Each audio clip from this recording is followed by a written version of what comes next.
The Tripura Legislative Assembly hosted the state-level Viksit Bharat Youth Parliament 2026 this Saturday, marking a first-of-its-kind initiative to involve students in the state's parliamentary process.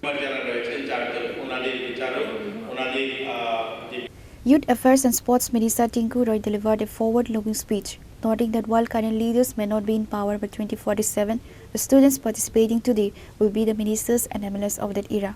He emphasized that the government is prioritizing the thoughts and visions of the youth to ensure they become self-reliant.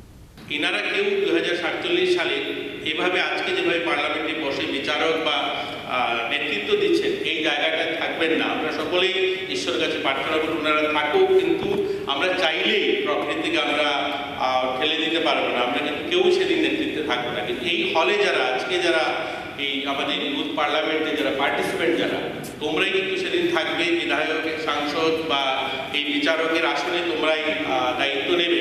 একদম তোমাদের ভাবনা তোমাদের চিন্তা এটা প্রধানমন্ত্রী যে মাথায় নিয়ে প্রথমবার ভারতবর্ষের কোনো প্রধানমন্ত্রী যে আমরা যুব উৎসব, আমরা স্বামী বিবেকানন্দ জয়ন্তীতে যে যুব উৎসব মানানো হয় এটা শুধু নাচ গান বা বিভিন্ন অনুষ্ঠানের মধ্যে দিয়েই পালন করা হতো।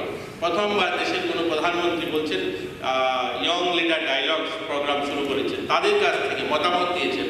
ভাবুন আমরা স্বাধীনতার এত বছর পর এরকম কোনো প্রধানমন্ত্রী পেয়েছি যিনি এই যুব উৎসবে বলছে সারা দেশ থেকে ইউথরা আসবে, আমাকে পরামর্শ দেবে ওরা কি ভারত চায়, ওদের স্বপ্নের ভারত কীরকম হবে, তাদের কাছ থেকে পরামর্শ নিয়ে আমি ভারত নির্মাণ করতে চাই, এই বিকশিত ভারত। আর সেই বিকশিত ভারতের নির্মাণের লক্ষ্যে আজকে 2026-27 যে বাজেট হয়েছে সেই বাজেটে যুবদের জন্য যে ভারতের পরিকল্পনা সেটা কী রূপ হয়েছে সেটার উপরে আলোচনা থাকবে। যারা রয়েছেন চারজন ওনাদের Reporter Pranav from Agartala, Chini Khora.